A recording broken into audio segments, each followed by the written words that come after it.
ఇంకా పెద్ద ఎక్కువ మాట్లాడటానికి ఏ ఉండదు.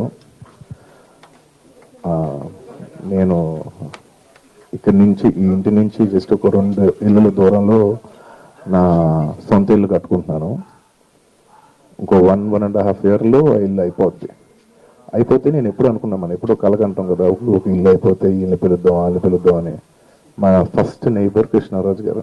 నేను అనుకున్నా మీ ఇల్లు కట్టిన వెంటనే కృష్ణరాజు గారి ఫ్యామిలీని వాళ్ళని ఇంటికి భోజనం పిలవాలి,